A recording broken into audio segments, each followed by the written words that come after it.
Today we will see Stokes law and terminal velocity. तर काल आपण थोडं बहुत बघितलं होतं स्टोक्स लॉ बद्दल. त्याच्यामध्ये आपण बघितलं की जो काही मटेरियल असेल, म्हणजे जर का आपण कन्सिडर करू की एखादं स्पेरिकल बॉडी एखाद्या विस्कस लिक्विड मध्ये जेव्हा आपण काय करू, फॉल करू, तर फॉल केल्यानंतर तिथं काय होईल की ही जी बॉडी जेव्हा पडेल तर बॉडीच्या आजूबाजूला जे काही फ्लुइडचे मॉलिक्युल्स आहेत ते सुद्धा मोशन मध्ये येतील आणि ते सुद्धा मोशन मध्ये येऊन स्पीडनी खाली खाली जातील. तर जसं जसं हा बॉल खाली जाईल, स्पेरिकल बॉडी खाली जाईल, तसे इथं असणारे मॉलिक्युल सुद्धा खाली खाली जातील. तर इथं एक लेअर तयार झाली, पुन्हा इकडे दुसरी लेअर तयार होईल, इकडे तिसरी लेअर तयार होईल आणि ह्या ज्या लेयर्स आहेत अकॉर्डिंग टू व्हिस्कोसिटी काय होईल, एकामेकाला ड्रॅग करतील आणि एकामेकाला ड्रॅग केल्यामुळे इथं काय तयार होईल, एक व्हिस्कस फोर्स तयार होईल आणि तो व्हिस्कस फोर्स कुणावरती डिपेंड असेल. This viscous force is directly proportional to the velocity.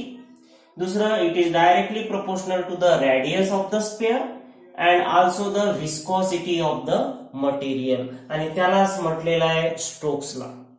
तर स्टोक्स लॉ हा केव्हा कामात येतो की ज्या वेळेला एखादं विस्कस लिक्विड हा काय होत आहे, ट्यूब मधनं फ्लो होऊन राहिलेला आहे किंवा एकाच्यामध्ये तो फ्लो होत असेल आणि त्या फ्लो होणाऱ्या लिक्विड मध्ये मी जर का बाहेरील एखादा मटेरियल टाकलं तर त्या मटेरियल वरती किती फोर्स, विस्कस फोर्स निर्माण होईल तो फाइंड आउट करण्यासाठी स्टोक्स लॉ हा यूज केला जातो. तर या केसमध्ये आपण फॉरेन बॉडी म्हणजे बाहेरील एक बॉडी टाकलेली आहे, त्याचं त्या बॉडीचा शेप स्पेरिकल आहे आणि ती बॉडी टाकल्यानंतर मला असं लक्षात आलं की तो जो विस्कस फोर्स निर्माण होतो, म्हणजे इथं विस्कस फोर्स निर्माण होतोय आणि तो विस्कस फोर्स कोणावरती डिपेंड आहे, तुमचं व्हेलॉसिटीवरती. तर हे झालं तुमचं स्टोक्स लॉ बद्दल.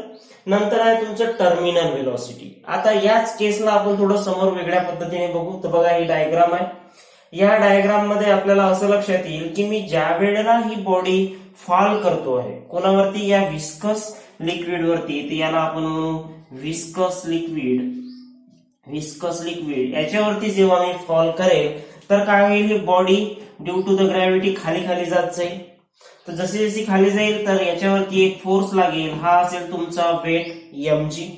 परंतु जेव्हा ही बॉडी खाली येईल तर आपल्याला माहिती आहे की या लिक्विड मध्ये खूप साऱ्या स्ट्रीमलाईन लेयर्स तयार होतील. तर इथं लेयर्स तयार झाल्या आणि ह्या लेयर्स काय करतील, एक विस्कस फोर्स तयार करतील. जसं आपण बघितलं इथं विस्कस फोर्स, तर इथं एक असेल तो विस्कस फोर्स आणि हा विस्कस फोर्स कसा आहे, विस्कस फोर्स हा आहे इन अपवर्ड डायरेक्शन.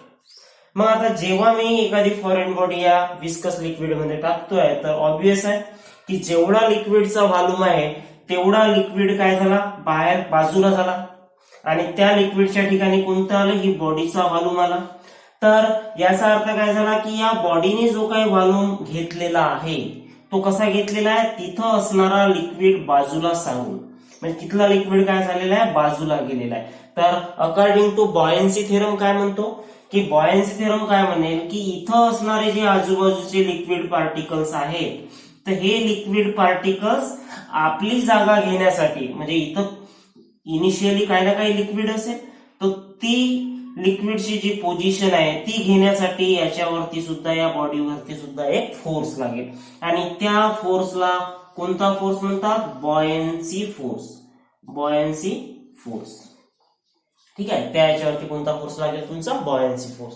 तर अशा पद्धतीनं जेव्हा हे दोन्ही फोर्स आणि हा जो वेट आहे हा जेव्हा काय होईल, बॅलन्स होईल, तर मग इथं पडणारे जे बॉडीची जी व्हेलॉसिटी आहे ती काय होत जाते, कॉन्स्टंट होत जाते. तर म्हणून आपल्याला याच्यामध्ये असं दिसलं की इथे किती फोर्स तयार झाले, दोन फोर्स आहेत तुमचे अपवर्ड डायरेक्शननी, एक फोर्स आहे तुमचा डाऊनवर्ड डायरेक्शननी. तर हे अपवर्ड फोर्स कोणाला बॅलन्स करून राहिलेला आहे, तुम्हाला डाऊनवर्ड फोर्सला. तर या परिस्थितीमध्ये आपल्याला असं दिसलं की इनिशियली ही जी बॉडी आहे या बॉडीची व्हेलॉसिटी जास्त असेल, स्पीड जास्त असेल आणि नंतर हे जेव्हा फोर्सेस बॅलन्स होतात तेव्हा या बॉडीची व्हेलॉसिटी ही काय होत जाते, बॉडीची व्हेलॉसिटी ही कॉन्स्टंट होत जाते आणि म्हणून आपल्याला असं लक्षात येईल की हे दोन्ही जे फोर्स असतील हे एकामेकाला बॅलन्स करत आहेत. म्हणजे नेट फोर्स किती झाला? नेट फोर्स तुमचा 0 झाला आणि नेट फोर्स 0 असेल तर ऍक्सलरेशन हा सुद्धा काय होईल? तुमचा 0 होईल. आणि म्हणून ऍक्सलरेशन 0 झालं तर याचा अर्थ व्हेलॉसिटी काय होईल? कॉन्स्टंट होईल. आणि हेच आपल्याला याच्यामध्ये काय सांगतं? Terminal velocity. तर बघा, when body is allowed to freely fall in a viscous fluid, म्हणजे एक बॉडी मी काय केलेली आहे या विस्कस फ्लुइड मध्ये अलाउ केलेली आहे, फॉल केलेली आहे. इनिशियली इट स्पीड इन्क्रीजेस, कारण की काय होईल की जेव्हा ही बॉडी या लिक्विड वरती पडेल तर हे सगळे फोर्स सडनली बॅलन्स होणार नाही. तर जेव्हा बॅलन्स नसणार आहे त्यावेळेला हा जो mg आहे फोर्स हा काय असेल? डॉमिनेंट असेल. mg डॉमिनेंट असल्यामुळं काय होईल की mg मुळे तो व्हेलॉसिटीची त्या बॉडीची स्पीड इन्क्रीज होईल.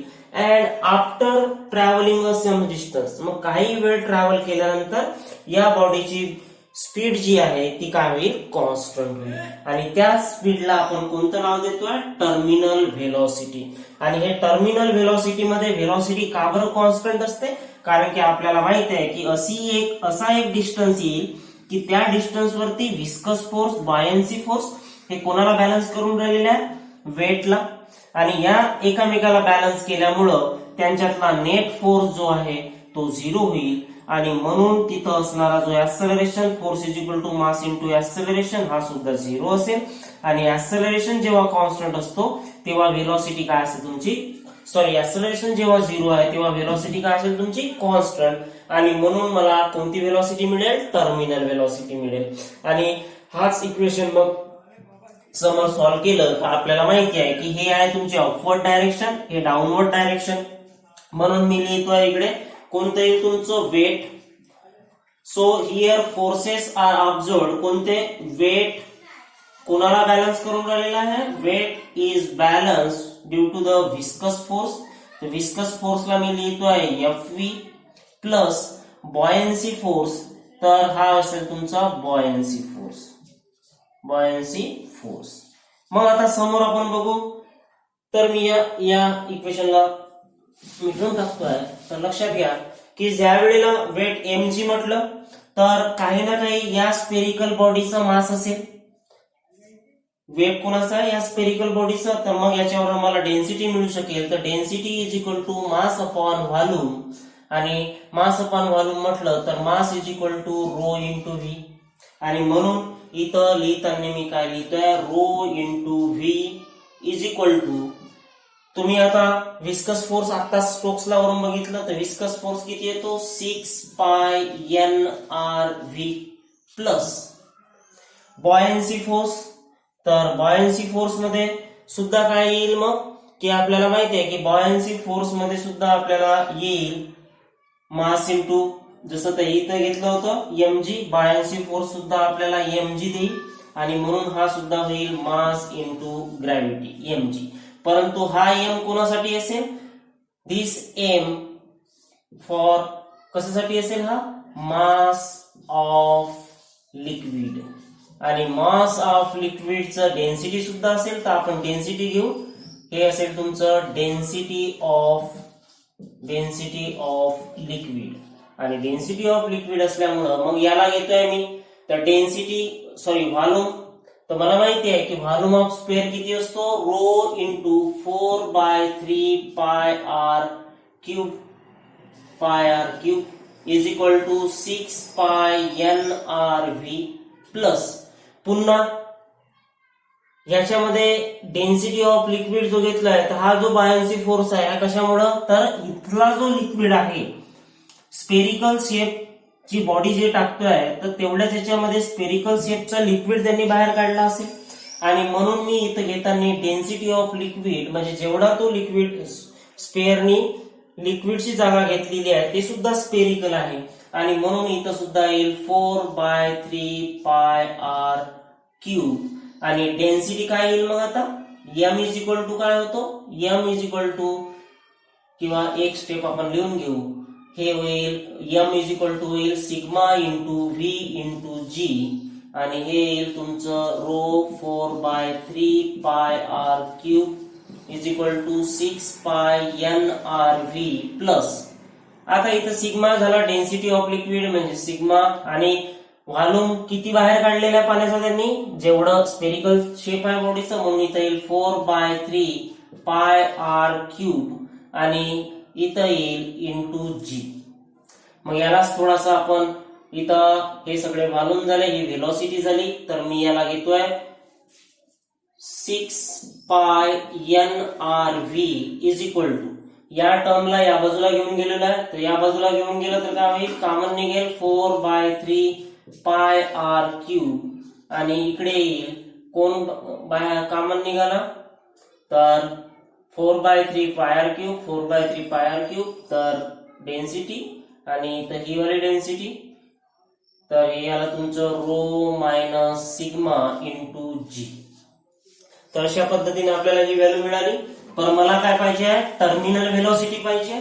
तर टर्मिनल व्हेलॉसिटी जर का पाहिजे आहे तर मी याला लिहितोय vt इज इक्वल टू, पुन्हा हे होईल 4/3πr³ rho minus sigma into g upon काय येईल हे, एवढी व्हॅल्यू 6πnr, तर पाय पाय कॅन्सल झालं, पुन्हा इथं हे 2 आणि हे झालं तुमचं 3 आणि आपल्याला मिळालं 2/9 r³ rho minus sigma into g upon हे काय येईल तुमचं इटा आर.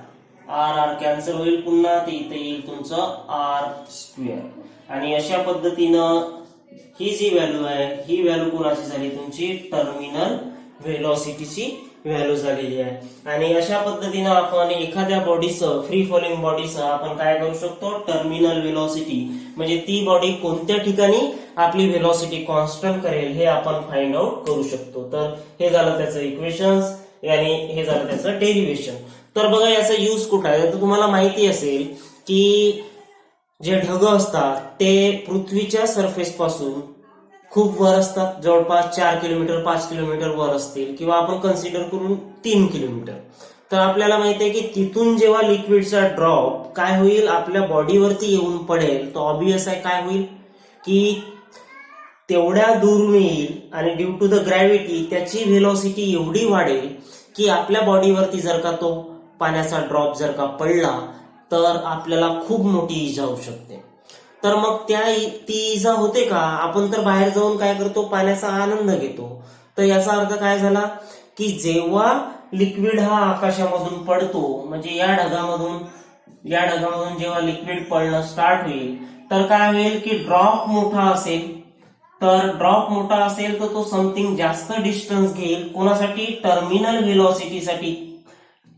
व्हेलॉसिटी मिळवण्यासाठी, आणि मग इथून याची व्हेलॉसिटी काय होत जाईल, कॉन्स्टंट होत जाईल. जर का लिक्विड ड्रॉप लहान असेल तर तो काय होईल, एवढ्या कमी डिस्टन्स वरतीच टर्मिनल व्हेलॉसिटी घेईल आणि मग इथून कॉन्स्टंट स्पीडनी खाली येईल. आणि म्हणून बघा की तो वरच कुठंतरी टर्मिनल व्हेलॉसिटी म्हणजे कॉन्स्टंट व्हेलॉसिटी गेन करतो आणि मग तिथून तो सारख्या व्हेलॉसिटीने खाली येतो आणि आपल्या शरीरावरती पडतो. तर मग आपल्याला काही फरक पडत नाही. नाहीतर हे जर का टर्मिनल व्हेलॉसिटी असली नसती तर काय झालं असतं की तो जो पाणी आहे तो एवढ्या स्पीडनी आला असता आणि आपल्या बॉडीला खूप मोठी त्यांनी काय केली असती, इजा केली असती. पण तसं होत नाही. तसंच बाकीच्या बाबतीमध्ये तुम्ही बघू शकाल. तर हे झालं तुमचं टर्मिनल व्हेलॉसिटीचं यूज किंवा त्याचं नेचरनी दिलेला आपल्याला गिफ्ट आहे हा कोणता, टर्मिनल व्हेलॉसिटी. तर हा इक्वेशन आहे टर्मिनल व्हेलॉसिटीचा 2/9 r². इथं लक्षात ठेवायचं आहे तुम्हाला की रो हा कशाचा आहे, it is the density of, कोणाचं डेन्सिटी आहे, density of body, spherical body, आणि सिग्मा जो आहे it is the density of liquid. आता हा डेन्सिटी ऑफ लिक्विड केवढं पूर्ण पोर्शनचा का नाही, तर या बॉडीने जेवढा लिक्विड त्याने बाजूला केलेला आहे त्याने स्पेरिकल शेपचंच लिक्विड बाजूला गेला असेल आणि म्हणून ती डेन्सिटी आणि व्हॉल्यूम सुद्धा आपण काय घेतलेला आहे 4/3πr³. तर हे झालं तुमचं कशाबद्दल, Stokes law and terminal velocity, आणि याच्यामध्ये अप्लिकेशन सुद्धा आपण बघितलं, बाकीचं नंतर बघू.